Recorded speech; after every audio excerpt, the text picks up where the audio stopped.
Sharifa To'ychiyeva hokimning noqonuniy qarori bilan eridan mahrum bo'lgan yuzlab baxtsiz fermerlardan biri. Uning hikoyasidan anglashiladiki, qonun buzilishi prokuratura tomonidan e'tirof etilgan. Fermer, dehqon xo'jaliklari va tomorqa yer egalari kengashi sudda fermerning da'vosini qo'llab-quvvatlagan bo'lsa-da, Pop tumani hokimi A'zamjon Sultonovning noqonuniy qarorini tuzatish mexanizmi mavjud emas. 2018-yil fevral oyida Pop tumani hokimi A'zamjon Sultonov qarori bilan Mirzobedil Temurbek fermer xo'jaligiga 36 gektar yer 49 yil muddatga ijaraga berildi. Bu fermer xo'jaligi rahbari Sharifa To'ychiyeva hech qachon yerdan voz kechishni niyat qilmagan. Men To'ychiyeva Sharifa Hoshimalievna 2018-yilda Mirzobedil Temurbek fermer xo'jaligini tashkil qilganman.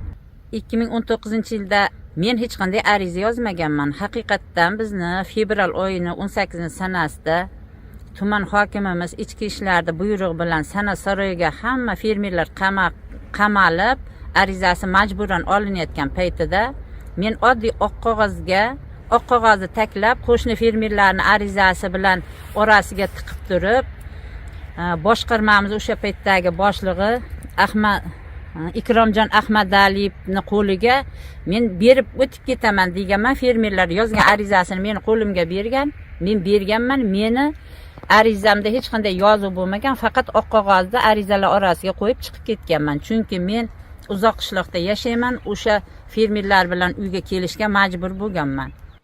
2019-yilning 18 fevral kuni kechqurun hokim buyrug'i bilan Sharifa To'ychiyeva va yana 300 ga yaqin fermer Pop tumani madaniyat saroyiga yig'ildi.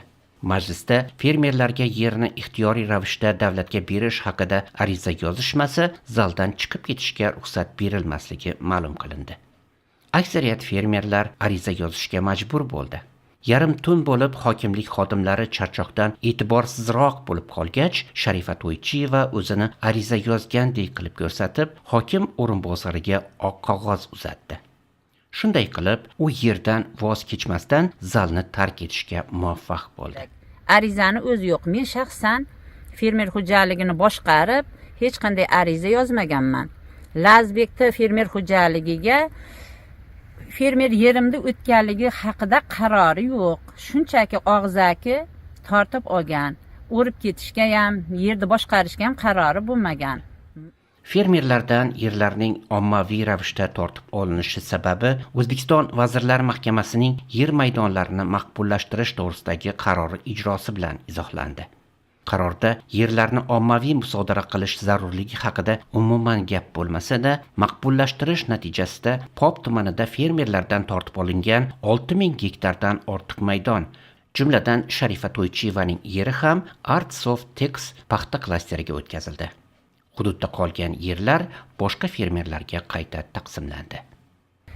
Iyul-avgust oylarida Artsoft klasterga yer o'tyapti. U paytgacha Lazbekda fermer xo'jaligi shunchaki hokimimizning og'zaki buyrug'i bilan bajarib yurgan. Fermer yerdan voz kechish haqida ariza yozmagani sababli uni olib qo'yish uchun hokimlikning qonuniy asoslari yo'qligiga ishongan edi. Ammo u xato o'ylagan. 2019-yil 18 yanvarda Sharifa To'ychiyevaga tegishli yer davlat zaxirasiga qaytarildi. Keyinchalik ma'lum bo'lishicha, hokimlik yerni ijaraga berish to'g'risidagi shartnomani muddatidan oldin bekor qilish uchun yerdan ixtiyoriy ravishda voz kechish haqidagi ariza asos bo'lganini ko'rsatgan. Ariza esa To'ychiyevaga notanish inson Mirzobedilova nomidan yozilgani ko'rsatilgan. Biroq Sharifa To'ychiyevaning aytishicha, u bunday familiyadagi shaxsni umuman tanimaydi. Keyin yana tag'in shu yordam so'rab yozgan, o'sha nima sababdan bekor bo'lgan jarayonda bildim, yo Mirzobedilovaning arizasiga asosan deb qaror chiqqan ekan, yo Mirzobedilova degan shaxs bizning oilamizda yo'q. To'ychiyeva 2019-yilning bahorida mo'l hosil olish umidida bug'doy yetishtirayotgan edi. Popdon mahsulot davlat korxonasi bilan imzolangan shartnomaga ko'ra 2019-yilning 31-avgustiga qadar u davlatga 24 tonna bug'doy topshirishi kerak edi.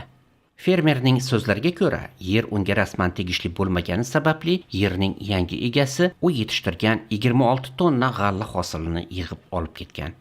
2019-yil bug'doy hosilimni may oyigacha yetishtirdim, mehnatni qildim. May oyida qo'shni fermer Lazbekda fermer xo'jaligini rahbari tuman hokimimizning og'zaki buyrug'i bilan o'rib ketdi va menga hech qanday moddiy tomondan qilgan xarajatlarimni shu paytgacha bermadi. Mana 4-5 marta murojaat qilyapman. Sharifa To'ychiyevaning muammolari shu bilan tugamaydi. Yer olib qo'yilgan vaqtda fermer xo'jaligi 2018-yilda paxta yetishtirish uchun olingan kreditni to'lashga hali ulgurmagandi. Shu sababli qarzdorlikni tugatish maqsadida tuman hokimligi To'ychiyevani go'yo issiqxona qurish uchun boshqa kredit olishga ko'ndirgan. Bu kredit paxta yetishtirish uchun sarflangan eski kreditni qoplash uchun olingan edi. 2018-yil bug'doy hosillarini yaxshi bajarganmiz. Paxta hosilimiz nisbatan rejaga yetmagan. O'sha paytda biz 30 nafarga yaqin, qariyb 30 nafarga yaqin fermer xo'jaliklarini kreditini, qarzdorligini tuman hokimimizni buyrug'i bilan bug'doy ekilgan sentyabr oyidagi, oktyabr oyidagi qarz ham Agrobankdagi ham o'sha paxta hosildorligini qarzi hisobiga o'tib ketgan. Issiqxonaga kredit ajratilgan. Bunda masalan meni qarzdorligim 18 million bo'lsa, menga 18 million, Lutfulla Mirzaliyev fermer xo'jaligiga 31 million qarzdorligi bo'lsa 31 million, Lazbekda fermer xo'jaligini rahbariga 30 million o'sha paxta bug'doydan qarzdorligi bo'lsa, kreditdan unga 30 million.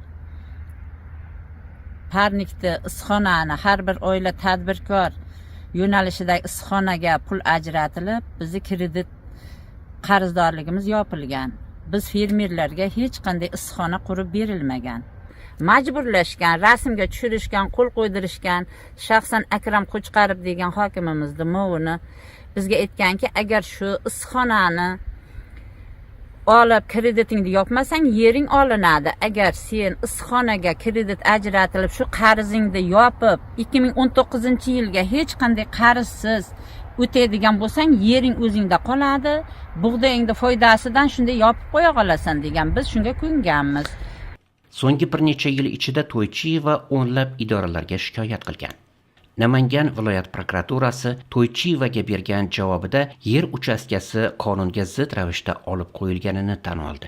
Murojaatingizni o'rganish davomida Mirzobedil Temurbek fermer xo'jaligining 36,8 gektar yer maydoni qonun talablariga zid ravishda tuman hokimligi zaxirasiga qaytarib olinganligi sababli tuman hokimining 2019-yil 18-yanvardagi qarorini haqiqiy emas deb topish to'g'risida Pop tumani fermer dehqon xo'jaliklari va tomorqa yer egalari kengashi tomonidan 2023-yil 2-mayda Namangan tumanlararo ma'muriy sudiga ariza kiritilgan, deyiladi Namangan viloyati prokuraturasi xatida. 2023-yilning 12-iyul kuni Namangan shahri ma'muriy sudi To'ychiyevaga tegishli fermer xo'jaligi yerining tortib olinishi masalasida hokim Azamjon Sultonov tomonidan imzolangan qarorni haqiqiy emas deb topish to'g'risidagi da'vosini ko'rib chiqdi. Biroq fermer shikoyat arizasini topshirish uchun 3 oylik muddatni o'tkazib yuborgani bois sud uni qanoatlantirishni rad etdi. Men o'sha kengashga, Respublika kengashiga murojaat qildim, prokuraturaga, Xudoyberganovga murojaat qilganman. Oxiri o'sha kengashimiz bilan ma'muriy sudga chiqdik. O'sha ma'muriy sudda vaqti o'tganligini vaj qilib, o'sha meni yana tag'in fermerimni tiklab berishmayapti. O'shanda prokuratura adolat ko'zgusiga yozganman. Prokuratura tomonidan Lazbekda fermer xo'jaligi bug'doy hosilimni o'rib ketganini aniqladi. Sudda qatnashgan Lazbekda fermer xo'jaligi hozirgi kunda Omadli Qo'shtepa fermer xo'jaligini rahbari o'rib ketganligini sudda tasdiqladi. Lekin hech qanday menga o'sha o'rib ketilgan hosilimdan berishmayapti. 28 tonna bug'doying chiqqan dedi. 20-yil hokimimizga yig'lab bordim. Haqiqatan ishsiz qoldik biz oilamiz bilan. 28 tonna bug'doydan 2 tonnasini hokimimizning og'zaki buyrug'i bilan Lazbekda fermer xo'jaligi Turg'unov Lazbek menga to'kib berdi bug'doyni. Biz o'shani yeb tirikchilik qildik. Shu bilan bo'ynimdagi issiqxonani qarziga MIBdan, prokuraturadan, ichki ishlar qo'yinki hamma tez yordam, pajar hamma kelib ko'chamda men qo'shnilarimdan pul yig'ib, olib berib, o'sha qarzdorlikda hozirgi kunda yopdim. Davlatdan bo'lgan qarzim endi qo'shni mahalla kuyimdan qarzga aylanadi. Men bu yoqda bug'doyimni yetishtirib, mehnat qilgan qarzimni 5 yildan buyon ololmayapman. Hozirgi kunda 26 tonna bug'doyim Lazbekda fermer xo'jaligi hozirgi kunda omadli Qo'shtepa fermer xo'jaligini urib olib ketgan bo'yicha hokimni orqasida hokim turibdi, ularni o'shanchin ular bermayapti. Prokuratura biladi, hokim biladi, ber deydigan odam yo'q. Shunday qilib, Sharifa To'ychiyeva yerdan hech qachon o'z xohishi bilan voz kechmagan. Pop tumani hokimligining 49 yillik ijara shartnomasini bekor qilishga qonuniy asoslari bo'lmagan. Bundan atigi 1 yil avval imzolangan va tegishli tartibda rasmiylashtirilgan shartnomasi mavjudligiga qaramay, yer qonunga zid ravishda olib qo'yilgan. Natijada Sharifa To'ychiyeva oilasi bilan yashash uchun daromad manbaini yo'qotgan holda yersiz va ishsiz qoldi. To'ychiyeva bilan sodir bo'lgan mazkur holat yagona emas. O'zbekistonda yerga egalik huquqi himoyalanmagani ortidan yer fermerlardan istalgan vaqtda tortib olinishi mumkin. Prezident va hukumatning yerdan foydalanish huquqlarini himoya qilish to'g'risida ketma-ket qabul qilinayotgan qarorlari o'z-o'zidan ishlab ketmaydi. Yerdan foydalanish bo'yicha buzilgan huquqlar sud va prokuratura organlari tomonidan tiklansa, Sharifa To'ychiyeva kabi fermerlarning yerlari qaytarib berilsa, qonunga xilof qarorlar qabul qilgan hokimlar jazolansa, shundagina huquqlarni himoya qilish mexanizmi ishlaydi.